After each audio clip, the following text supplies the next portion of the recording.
Terima kasih pemirsa, Anda masih bersama kami di Apa Kabar Indonesia Siang. Sebelum kita menghadirkan dialog mengenai Kapolres Ngada yang dinonaktifkan ya, kita akan terlebih dahulu mengupdate informasi dari PDIP, ini mengenai kasus Hasto Kristianto. Ini adalah 17 tim pengacara yang akan mendampingi Pak Hasto Kristianto. Rekan-rekan sekalian, saya sebagai Ketua DPP PDI Perjuangan Bidang Reformasi Sistem Hukum Nasional diberikan tugas untuk menyampaikan sikap resmi partai, yakni pertama, kami menegaskan bahwa partai memberikan dukungan penuh terhadap Sekjen PDI Perjuangan Pak Hasto Kristianto untuk menghadapi proses hukum yang telah berjalan di KPK dan akan masuk dalam tahap persidangan pada Jumat 14 Maret 2025. Kedua, partai menempatkan proses hukum ini sebagai bagian dari perjuangan untuk menegakkan konstitusi dan demokrasi di Indonesia.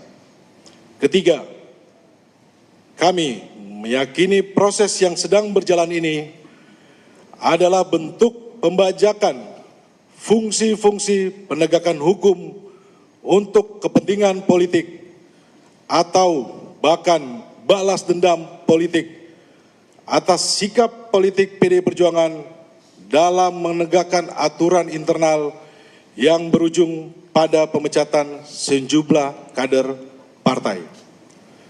Sikap dan pemahaman ini bukan tanpa dasar, karena kami menemukan pelanggaran mendasar terhadap prinsip-prinsip hak asasi manusia, adanya tahapan proses hukum yang dipaksakan, prinsip-prinsip keadilan, penyiasatan hukum acara, hingga pelanggaran-pelanggaran hukum lainnya yang dilakukan tanpa malu-malu oleh pihak-pihak yang berada di KPK saat ini.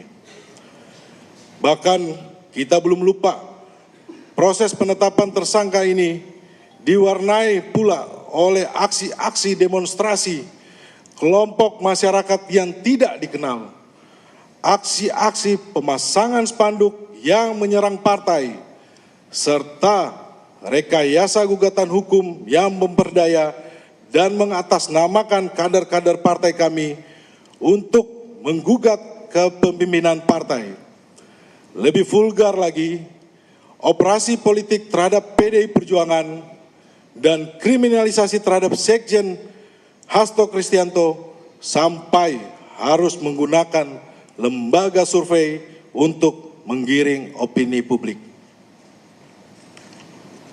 Pembajakan fungsi penegakan hukum tersebut tentu saja mencederai cita-cita ideal penegakan hukum dan khususnya pemberantasan korupsi.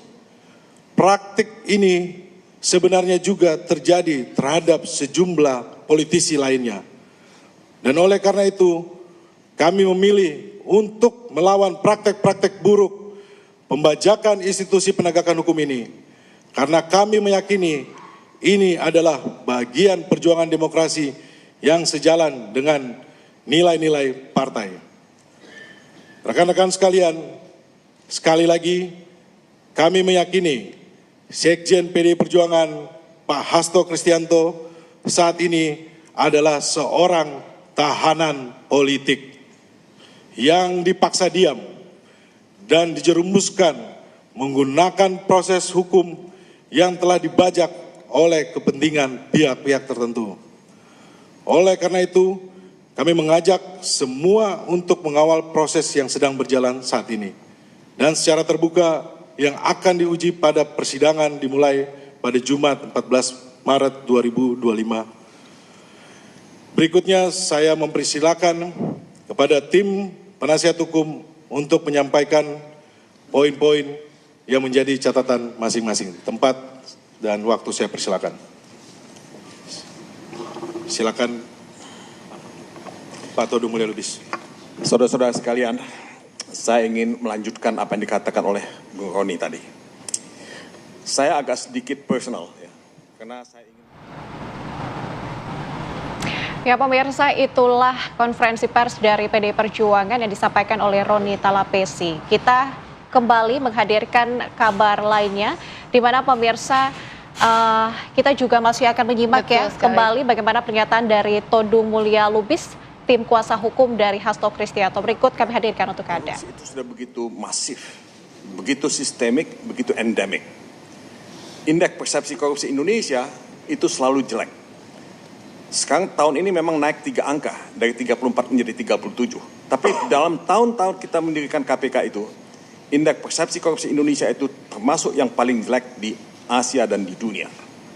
Karena itu kita betul-betul mendorong dibentuknya KPK, karena kita ingin memberantas korupsi yang kalau kita melihat, by definition, dari World Bank, itu dikatakan corruption is abuse of power for private gain.